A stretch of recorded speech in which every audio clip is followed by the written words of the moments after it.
இந்த எலெக்ஷன்ல நம்ம டிவிக்கு ஆட்சி அமைஞ்சா அது என்ன அமைஞ்சா அமைக்கிறோம். எப்படி அமைக்கிறோம்? எலெக்ஷன் நோக்கி போகிறோமா, அதனால ஒரு முக்கியமான ஒரு சில டேட்டாவை நம்ம பார்க்க போகிறோம். அதே மாதிரி நான் கன்ஃபார்மாக சொல்கிறேன், இந்த வாட்டி யார் சிஎம், அதே மாதிரி எவ்வளோ சீட்டு வரும் அப்படிங்கிறது நம்மளோட ஒரு ப்ரிடிக்ஷனையும் கண்டிப்பாக இந்த சேனலில் நம்ம கொடுக்க போகிறோம். கடைசியாக நான் சொல்கிறேன் எவ்வளோ தான் இருக்குன்ட்டு. அப்படின்னா டேட்டாலேருந்தே போயிடுவோம். இது வரைக்கும் நம்ம தமிழ்நாட்டில் நடந்த எலெக்ஷனோட மொத்த ரிசல்ட் இருக்குது. அதோட டேட்டா நம்ம 1971 ChatGPT கிட்ட போட்டு கேட்டிருக்கோம்.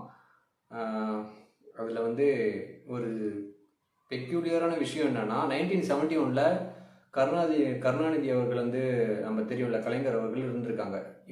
இருக்கிறதுலே highest number of seat DMK தான் தமிழக வரலாற்றுலேயே பார்த்தீங்கன்னா ஜெயிச்சு வச்சுருக்காங்க. கிட்டத்தட்ட பார்த்தீங்கன்னா 184 சீட் அந்த டைமில் ஜெயிச்சாங்க. 234. அதுக்கப்புறம் 77 எலெக்ஷன் வந்தது. அதில் ஏடிஎம்கே 130 சீட்டு, 234 130 சீட்டு ஜெயிச்சாங்க. 80 எம்ஜிஆர், 84 எம்ஜிஆர். அதுலேயும் பார்த்தீங்கன்னா கிட்டத்தட்ட 130 129 அந்த ரேஷியோவில் தான் தொடர்ந்து 3 தடவை வந்திருக்காங்க. அதுக்கப்புறம் 1989 கருணாநிதி அவர்களை கலைஞர் இருக்காங்களா, அவங்க 150 சீட் ஜெயிச்சிருக்காங்க. 1991 அம்மையார் ஜெயலலிதா அவர்கள் அவங்க 164 சீட் ஜெயிச்சிருக்காங்க. 1996 திருப்பி பார்த்தீங்கன்னா அதே மாதிரி மாற்றி வருது. அப்பயும் திமுக 173 சீட்ஸ் கிட்டத்தட்ட ஜெயிச்சிருக்காங்க. அந்த டைம்லாம் ஏடிஎம்கே டிஎம்கே அப்படி தான் வந்திருக்குது. 2021 ஜெயலலிதா அவர்கள் திரும்பி வராங்க. 132 சீட் ஜெயிச்சிருக்காங்க. 2006 தான் கொஞ்சம் திமுகவுக்கு ஒரு பயங்கரமான சர்க்கிள்னு சொல்லலாம். ஏன்னா 96 சீட்டு மட்டும்தான்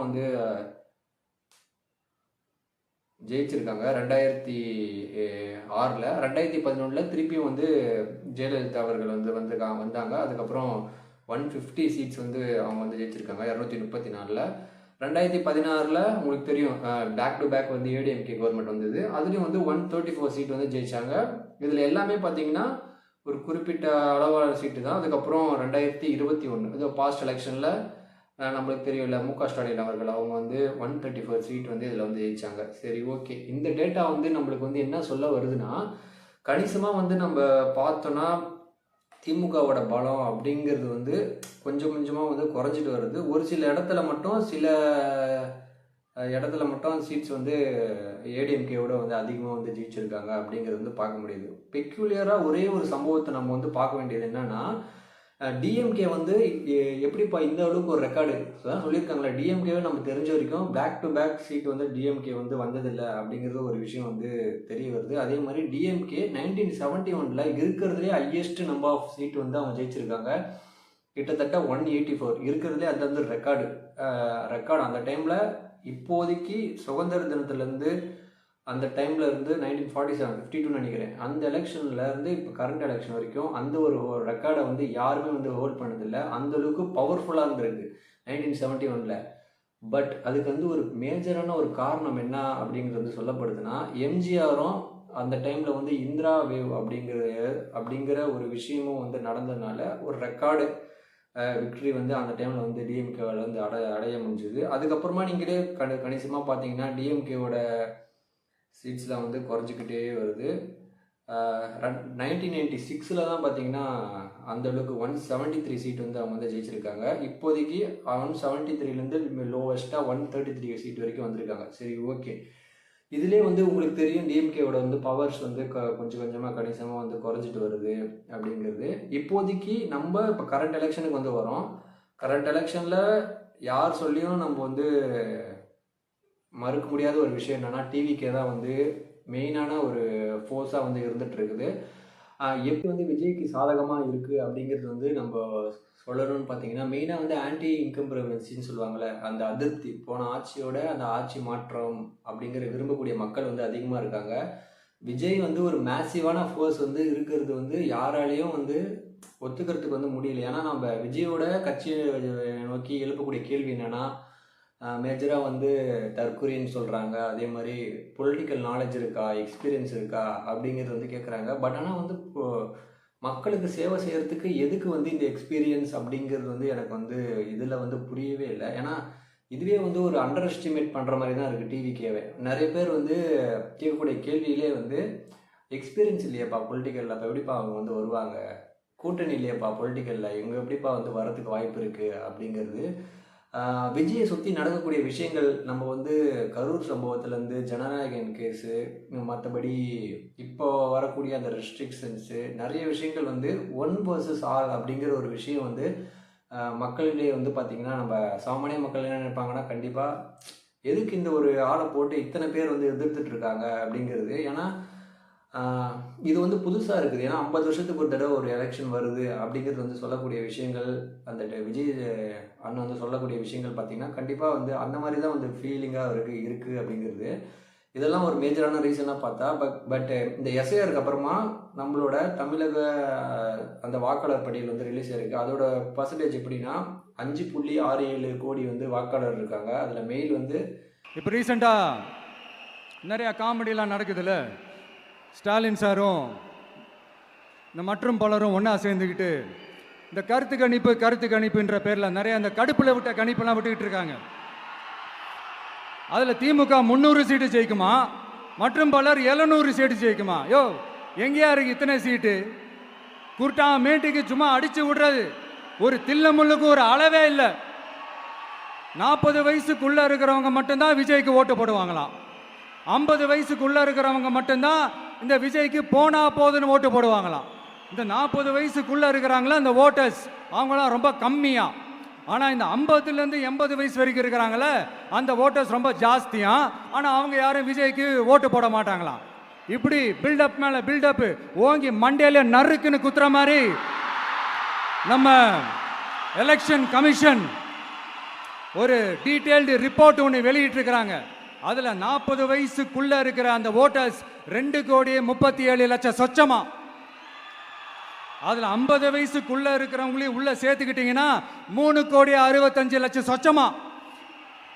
அந்த 3,65,00,000 சொச்சத்தில் 50 வயசுக்குள்ள இருக்கிற நம்மளோட அக்கா தங்கச்சிங்க மட்டும் எவ்வளவு தெரியுமா? 1,77,00,000 சொச்சமா. எங்கடா போனீங்க கடுப்புல விட்ட கணிப்பாளர்களே, எங்க போனீங்க? 2.7 crores. அதே மாதிரி ஃபீமேல் தான் அதிகமாக இருக்காங்க, 2.89 crores. 7,000 பேர் வந்து நம்ம தேர்ட் ஜெண்டர் வந்து வாக்காளராக வந்து இருக்காங்க. இதுலேயே ஒரு இன்ட்ரெஸ்டிங்கான ஒரு டேட்டா என்னன்னா, 20% டோட்டல் ஓட்டர்ஸ் வந்து 20%ல் வந்து கிட்டத்தட்ட வந்து 1 கோடியோ சம்திங் 1.2 crores கிட்ட வந்து 18 வயசுலேருந்து 29 வயசுக்குள்ள விஜய் கட்சியில் இருக்கக்கூடிய அந்த யூத்துன்னு சொல்கிறாங்களே. ஏன்னா டிவிகேவோட அட்ராக்ட் ஆகக்கூடிய விஷயங்கள் வந்து யூத்து தான் வந்து சம்மந்தப்பட்டு சொல்கிறாங்க. ஆனால் அந்த ஓட்டர் லிஸ்ட்டில் கிட்டத்தட்ட ஒரு சங்க் ஆஃப் த 25%க்கு மேலேயே வந்து யூத் ஓட்டர் லிஸ்ட்டாக இருக்காங்க. 30 வயசுலேருந்து 44 வயசில் இருக்கக்கூடிய மனிதர்கள் வந்து 30லேருந்து 35% வந்து இருக்காங்க. 45 வயசுலேருந்து 59 வயசுக்குள்ளே இருக்கக்கூடிய ஆளுங்க பார்த்தீங்கன்னா இப்போதைக்கு கரண்ட் லிஸ்ட்டில் வந்து 20லேருந்து 25%. ஏன்னா மெயினான வந்து கோர் ஓட்டர் லிஸ்ட் வந்து 18 வயசுலேருந்து 60 வயசுன்றாங்க. 18 வயசுலேருந்து 44 வயசு நம்ம எடுத்துக்கிட்டா கூட அந்த பர்சன்டேஜே வந்து கிட்டத்தட்ட வந்து 50க்கு மேலே வந்து போயிடுது. இப்போ வந்து 50% அப்படிங்கிற ஒரு விஷயம், ஏன்னா வந்து எலெக்ஷன் அன்றைக்கே கிட்டத்தட்ட வந்து 35% அந்த மாதிரி ஒரு இதை வந்து லாங்காக ஓட்டு போட்டாலே வந்து அந்த ஆட்சி வந்து வந்துடும். இதில் இந்த ஏஜ்லேருந்து இந்த கேட்டகரி ஏஜ் வந்து 35%க்கு மேலே இருக்குது. அப்போ கன்ஃபார்மாக பாருங்கள், இதுலேயே வந்து டேட்டாவில் என்ன சொல்லுதுன்னா, ஆக்சுவலாக விஜய்க்கான வாய்ப்புகள் ப்ராபபிலிட்டி ரொம்ப ரொம்ப வந்து அதிகமாக இருக்குது அப்படிங்கிறது.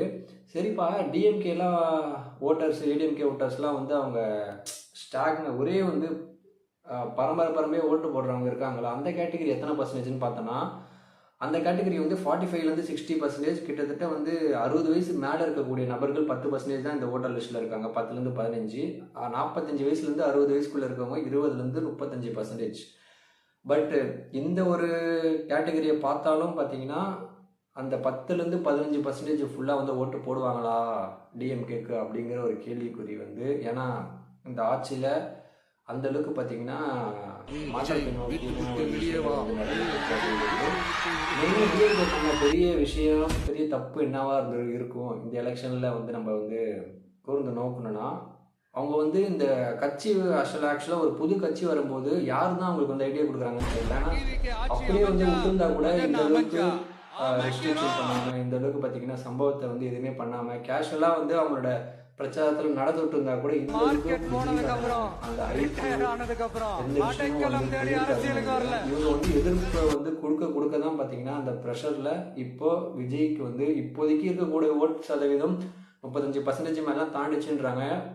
பட் கடைசியாக வந்து விஜய்க்கு வந்து எவ்வளோ சீட்டு வந்து வாங்குவாங்க அப்படிங்கிற ஒரு ப்ராபபிலிட்டி, ஒரு கெஸ் கூட நம்ம வந்து சொல்லி பார்க்கலாம். ஏன் மே 4 தான் நம்மளுக்கு ரிசல்ட் தெரிய போகுது. அதுக்கு முன்னாடி வந்து நம்ம ஒரு ரீகேப் மாதிரி ஒரு ப்ரெடிக்ஷன் மாதிரி சொல்கிறேன். வரலாற்றிலே இது வரைக்கும் ஹையஸ்ட்டாக ஜெயித்த நம்பர்ஸ் வந்து 184. திமுக ஒரு தடவை வந்து 1971 எம்ஜிஆர் கூட இருக்கும்போது பார்த்தீங்கன்னா 48% மக்கள் வந்து ஓட்டு வந்து போட்டிருந்துருக்காங்க. அதில் 48% வாங்கியிருக்காங்க. அதில் வந்து 184 இருக்கிறதுலே பார்த்தீங்கன்னா அந்த ரெக்கார்டு வந்து திமுக தான் வச்சுருக்கு. அந்த ரெக்கார்டையும் பார்த்தீங்கன்னா நம்ம தளபதி விஜய் கட்சி ஜெயிக்கிறதுக்கான வாய்ப்புகள் இருக்குது. அந்த நம்பர்ஸையும் பார்த்தீங்கன்னா அதிகமாக போகிறதுக்கான வாய்ப்புகள் இருக்குது அப்படிங்கிறது தான் பார்த்தீங்கன்னா என்னோட ஒரு ப்ரெடிக்ஷனாக இருக்குது. கிட்டத்தட்ட பார்த்தீங்கன்னா நம்ம 195+ அந்த மாதிரி கூட ஒரு ஓட்டுகள் வாய்ப்பு இருக்குது. ஏன்னா மித்த இருக்கக்கூடிய எனக்கு தெரிஞ்சு ஏடிஎம்கே எதிர்கட்சியாக வர்றதுக்கான வாய்ப்புகள் இருக்குது.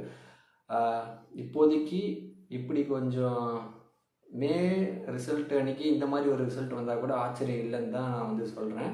ஆனால் டிவிகே வந்து பார்த்திங்கன்னா விஜய் அண்ணா வந்து சிஎம் ஆகிறது உறுதி அப்படிங்கிறது வந்து நான் கண்டிப்பாக இந்த வீடியோ மூலியம் வந்து தெரிவிச்சுக்கிறேன். நீங்கள் வந்து ஓட்டு நான் உங்களுக்கு வந்து யாருக்கு போடணும் அப்படிங்கிறது வந்து நம்மளால் சொல்ல முடியாது. பட் இருந்தாலும் நீங்கள் யாருக்கு வேணால் ஓட்டு போடுங்க. ஆனால் அடுத்த 5 வருஷத்தில் ரெஸ்பான்சிபிளாக யார் வந்து நம்ம தொகுதியில் வந்து பார்த்துப்பாங்க அப்படிங்கிறது வந்து உங்களுக்கு வந்து தெரியும். அவங்க அந்த மாதிரி ஆட்களை வந்து செலக்ட் பண்ணி நீங்கள் வந்து ஒரு மாற்றத்துக்கான ஒரு ஓட்டை வந்து நீங்கள் வந்து 23ஆம் தேதி வந்து செலுத்தலாம். கடைசியாக விஜய் ஃபனாக சொல்லிக்கணும்னா, இந்த வாட்டி கண்டிப்பாக அண்ணன் தான் வந்து சிஎம்மு. இது யார் நடக்குதோ இல்லையோ, ஏன்னா இந்த ஒரு எலெக்ஷனை மட்டும்தான் மக்கள்ல இருந்து பார்த்திங்கன்னா இந்த வீட்டுக்குள்ளே ஒவ்வொரு வீட்டுக்குள்ளே சின்ன சின்ன பசங்களாம் பார்த்திங்கன்னா பிரச்சாரம் பண்ணுறாங்க. அவங்க பேரண்ட்ஸ் கிட்ட வந்து சொல்கிறாங்க, இந்த மாதிரி பண்ணுங்கள், இந்த மாதிரி ஓட்டு போடுங்க, விசிலுக்கு ஓட்டு போடுங்கன்னு. இதெல்லாம் வச்சு பார்த்தா, நடக்கிற விஷயம்லாம் வச்சு பார்த்தா அண்ணன் தான் நம்மளுக்கு வந்து சிஎம்மு. கான்ஃபிடெண்ட்டாக இருப்போம், நல்லதே நடக்கும், வெற்றி நிச்சயம். அடுத்த வீடியோவில் சந்திக்கிறேன். மே 4ஆம் தேதி நம்ம இந்த வீடியோ வந்து திருப்பி ரீகேப் பண்ணி பார்ப்போம், ரிசல்ட்டுக்கு அப்புறமா என்ன நடக்குதுன்னு. தேங்க்யூ ஃபார் வாட்சிங் கைஸ். ஓட் ரெஸ்பான்சிபிளி பார்த்து சிந்தாமல் சிதறாமல் மறக்காமல் ஓட்டு போட்டுருங்க மக்களே. நாளைக்கு ஏப்ரல் 23ஆம் தேதி அன்னைக்கு ஒரு நாள் மட்டும் இந்த விஜய் சொல்றத கேளுங்க. கேட்டுட்டு தயவு செஞ்சு விசில் சின்னத்துக்கு ஓட்டு போடுங்க. அடுத்து வர 5 வருஷம், அது என்ன 5 வருஷம், அடுத்து வர எல்லா வருஷமும் நீங்க சொல்றத நான் கேட்கிறேன், நீங்க சொல்றத இந்த விஜய் கேட்பான். கான்ஃபிடென்ட்டா இருங்க, நல்லதே நடக்கும். வெற்றி நிச்சயம், வெற்றி நிச்சயம், வெற்றி நிச்சயம். மீண்டும் சந்திக்கும் வரை நன்றி, வணக்கம்.